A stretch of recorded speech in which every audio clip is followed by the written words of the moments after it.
from time to time in different spaces and collegial conversations and news articles and sometimes in stuff that some of you will send me, there are articles and conversation about the future of institutional religion in the United States. And it's fascinating stuff to me. It's always so interesting to read what are these big demographic trends unfolding across the country. And I really only ever have one response to that stuff. One response to what may be underneath is anxiety over the future of liberal religion and the progressive church and Unitarian Universalism, and it goes like this. Look, that stuff is fascinating, and I love talking about it, but the only place I can actually make any real difference is right here. I don't know where the whole thing is going. I can't control it. I can't cure it, and I'm actually less interested in where are the demographic trends of a nation headed than where are we, us right here in this room, where are we as a people going? What can we do right here? How do we stay to the vision, to the mission, to the purpose of why we're gathering? How do we stay on that? Do y'all know the rapper Mos Def? All right. You can get Mos Def and OK Go this morning. We're expanding your musical repertoire a little bit. Mos Def's great. He's a socially conscious rapper in the 90s and early 2000s. But there's this track off his 1999 album called Black on Both Sides. And he says about hip-hop, so come with me here, he says about hip-hop exactly what I mean about church. He says, Mos Def says, listen, people be asking me all the time, yo, Mos, what's getting ready to happen with hip-hop? Where do you think hip-hop is going? And I tell him, you know what's going to happen with hip-hop? Whatever's happening with us. If we're doing all right, hip-hop's going to be all right. People talk about hip-hop like it's some giant living in the hillside, coming down to visit the townspeople. Let me switch this up to make it more plain.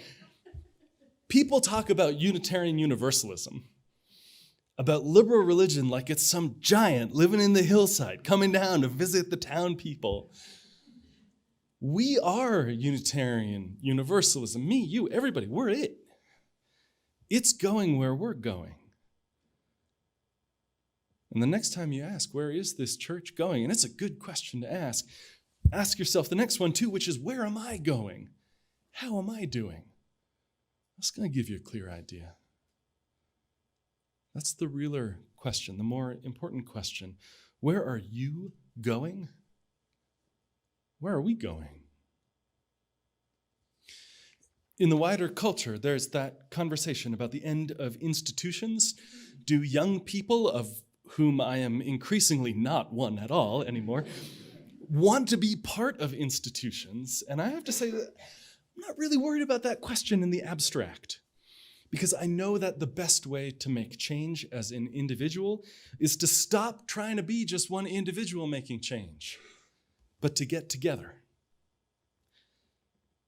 And I know from my own experience and stories I've heard that the best way, I think, to walk a spiritual path is not to bushwhack your way through the wilderness, but to join a community of pilgrim people, of seekers, of wanderers, worshipers, lovers of leaving.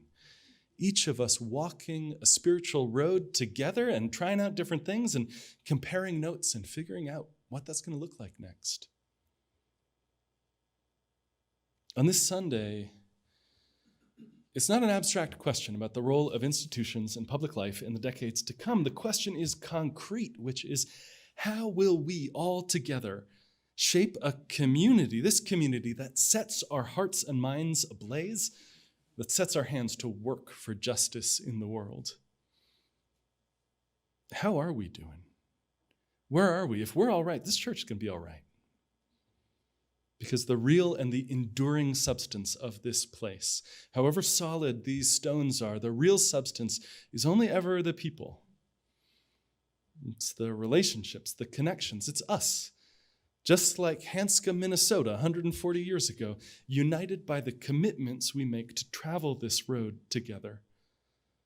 the promise to connect bravely and deepen spiritually, to embody justice and always to love. That's the work, to be altogether whole as individuals and a community, to create for each other what the walls and roof do not do alone, which is a place to cry, to come into heart torn open to the awful realities of the world, to create a place to sing together and dissolve our solo performances in life into the chorus, a place to laugh and see how the absolutely ridiculous is woven right down deep into the serious, and a place to act, to work, to come together, to do justice real, to make it real in this world. A place to come home to ourselves again and again, to come home to each other all together now. Our annual pledge drive kicks off today, and in the planning meetings in January, I asked the co-chairs, I asked Jennifer and Charmin, where is the congregation right now? I said, if we were climbing a mountain, if we as a congregation were metaphorically climbing Long's Peak, where would we be in that journey? How many of you have done that hike? Yeah. Man, y'all are so, I haven't done that yet. I'm still intimidated. Well, this is what they told me. See if it lines up with your experience, you who've done it. They said, look, we're not in winter months in advance studying the maps and planning the climb and breaking in our boots. That's behind us. That was 2 years of interim ministry. That was COVID. That was a long, slow season when things were dormant. And they said, we're also not just starting out on this climb as a community. That was last year with a burst of energy, and then a burst of slowing back down again, and then a burst of energy, and a burst of slowing back down. Trying to figure out the right pace, not too quickly tiring out, not too slow. Steady on through the forest when you can't see what's in front of you or where you've come from, really. When your heart sinks every time the trail dips down because you know you're going to have to just climb back up again, those same steps. That was January last year. Charmin told me this. She said, listen, here's where we are. She said, we're emerging from the tree line into the alpenglow. So apparently that hike, you start it long before dawn, and you come out of the tree line right around the time that the sun over the horizon is sending this glow on the slopes or the clouds above you, and everything around you is filled with this warm light, this glow. And finally, coming out of the trees, you can look back and see how far you've come. For the first time, really see the shape of all that terrain behind you. You're warmed up, and the mountain is waiting for you still. 11,250 feet high and rising. It's been 53 weeks. A year and a week since we gathered again in person, since we came back. It's been hardly more than a year and a half since I moved out here. It feels simultaneously like about 2 weeks ago and 10 or 15 years. We are warmed up, and the mountain is waiting for us. This coming year, we invest in and rebuild our religious education program. It is a cornerstone of this congregation. It's an experience that you can't find anywhere else. Religious education and expanding OWL, our whole lives, our comprehensive sex ed program too. This congregation, me, your staff team, your board, all of us, we made the decision to hire a full-time director of religious education for a program that has 20 kids in it. Maybe we see about a dozen on any given Sunday. They're mostly at the 9 a.m. service. And we made that choice deliberately, not to just say, where are we now and how do we keep it exactly the same as it is, but to say, where do we want to be 3 years from now, 5 years from now? And what do we need to do now in order to get there? And I think that's what Rachel's going to do. This coming year, we move toward the future of our building, too. And later this spring, as Jennifer said, we'll hear from the Strategic Initiatives Committee about building options, this analysis of possibilities and limitations and costs related to our current building. This is a wonderful, sometimes weird, delightful building that is aging. And y'all know if you're aging yourself, it gets expensive sometimes just to keep on going, right? But if there is an overlap, and I think there will be, between our possibilities and our collective hopes, then the board's going to ask y'all for a vote to appoint a capital campaign planning team to gather congregational input and propose a concrete plan for approval next year. This coming year, we widen our work for justice.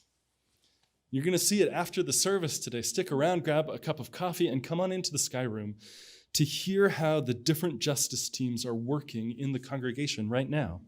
Some longtime teams, some new, some newly transformed and emerging. But I lift this up to name that this is a difference. This also is a new beginning. For years, our focus was singular and intense on supporting Ingrid as our sanctuary guest and her family. And it's not that support and relationship for her is ending, but it is a new chapter. She's almost a year now out of this building, living on her own. And we start something new again in our justice work.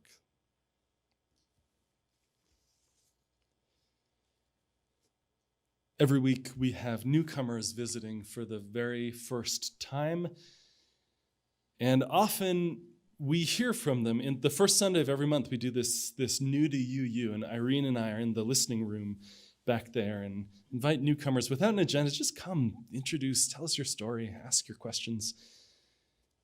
And we hear often variations on a common theme. People say things like, I didn't know there was a place like this. I didn't know there was a religious community where I could actually be all of who I am, where I could bring myself, my whole authentic self, where I could bring my questions and uncertainties and doubts, where I could bring my lived experiences. Finding this place, they tell us, was a relief. It was the end of a journey and the beginning of one. And I don't say that out of like a smug, self-congratulatory sense of, oh, we're so good. It's not that. I say it because I want to say plain and direct that is what your financial support, what your pledge of support makes possible. It makes this place for all of us here now and for the next person coming through the door. Your pledge does not pay for my private jet. I still, the finance team has yet to discuss private jets with me. And your pledge in some ways too, it's not exactly just about like, what is the dollar value that you personally, privately get out of the experience here? Like, how does this compare with like the cost of coffee or a movie or something instead? It's also about how do you make this place for each other? How do you create this place for each other? That's what's happening. And listen, we talk plainly about money, which is like a very fraught and anxious and usually complicated topic. So just say plain that everyone's got different circumstances, and equal generosity doesn't mean equal gifts. We have folks in this congregation who give 5-figure gifts and folks who give 2-figure gifts, and those are exactly equal generosity for their circumstances. Your pledge makes a home for people who didn't even realize this was what they were looking for. It creates the church for each other. None of us can do this alone. So it takes all of us together to make the whole. Early in the pandemic, the band OK Go recorded a song, and they explained what they were doing, saying, listen, for all of us, the future has gotten scarier and more unknowable, and it's bearing down on us fast. But as this new strain of anxiety has spread, it's brought an incongruous companion, a new breed of hope. It is subtle and diffuse, but in the moments, says the writer of the song, in the moments when anxiety lets up, it's there, hovering in the periphery of my consciousness. When the status quo evaporates, anything's possible, for better or worse. We learn who we are. And we reinvent ourselves, and our best and our worst impulses struggle against each other anew, and our darkest fears become more real, and so do our wildest hopes. Like a butterfly in the chrysalis, we leave something behind to make a new way. Finding out for this community and for ourselves and for the larger world, finding out what it means to say that we're all together and to mean it and then fight for it. In a time of continuity and transformation, of grounding in our deep values and growing into a fight for justice, there is a journey behind and a path ahead. We've emerged from the tree line, and the mountain waits. We're all together now.